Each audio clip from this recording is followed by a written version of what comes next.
आज पुण्यामध्ये अजित पवार आणि सुप्रिया सुळे पुन्हा एकदा एकाच मंचावर येणार आहेत। तर वारजे भागात मल्टी स्पेशालिटी हिलिंग हॉस्पिटलचं भूमिपूजन पार पडतंय आणि याच कार्यक्रमाला दोन्ही उपमुख्यमंत्री म्हणजे देवेंद्र फडणवीस आणि अजित पवार हे उपस्थित राहणार आहेत। हा कार्यक्रम बारामती लोकसभा मतदारसंघात होत असल्यामुळे खासदार सुप्रिया सुळे या कार्यक्रमाला उपस्थित आहेत।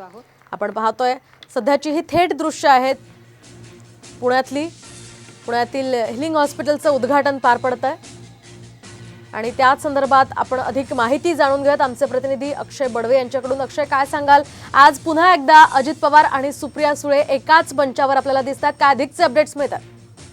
नक्कीच आपल्याला सगळ्यांना माहिती आहे की बारामतीमध्ये जो महारोजगार मेळावा झाला होता त्यावेळेला सुप्रिया सुळे आणि अजित पवार हे एका मंचावर होते आणि त्यानंतर काहीच दिवसात अवघ्या एक आठवड्यात पुन्हा एकदा हा कार्यक्रम जो आहे तो वारजे भागात एका मल्टी स्पेशालिटी हॉस्पिटलचं भूमिपूजन आहे आणि यावेळी देखील अजित पवार आणि सुप्रिया सुळे जे आहेत ते एकाच मंचावर आलेले आहेत। या मंचावर आपण जर बघितलं तर उपमुख्यमंत्री देवेंद्र फडणवीस हे देखील आहेत।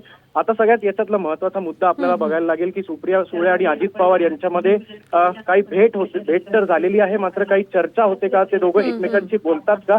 कारण की आपल्याला माहिती होतं की बारामतीमध्ये सुप्रिया सुळे आणि अजित पवार या दोघांमध्ये अगदी एक काही दृश्य आपल्याला पाहायला मिळाली होती। त्यावेळेला हे दोघेही काही बोलले नव्हते, मात्र आज बारामती लोकसभा मतदारसंघातला हा जो कार्यक्रम आहे शासकीय कार्यक्रम असल्यामुळे दोन्ही उपमुख्यमंत्री या ठिकाणी उपस्थित असल्यामुळे खासदार या प्रोटोकॉलनुसार सुप्रिया सुळे देखील इथे आहेत आणि या निमित्ताने ते दोघं काय बोलतात का, एकमेकांशी काही बोलतात का, हे पाहणे देखील आता महत्वाचं ठरणार आहे। आणि काही वेळात हा कार्यक्रम जो आहे तो मुख्य कार्यक्रम ज्याला सुरुवात झालेली आहे आणि अवघ्या 15 ते 20 मिनिटात हा कार्यक्रम संपून अजित पवार आणि देवेंद्र फडणवीस हे थेट पुणे विमानतळावर जातील आणि तिथे नवीन इमारतीचं उद्घाटन करतील। अगदी नक्कीच अक्षय, या संदर्भातले सगळे अपडेट्स तुमच्याकडून जाणून घेत राहू। तुर्तास धन्यवाद दिलेल्या या सविस्तर माहितीसाठी। तर आपण पाहतोय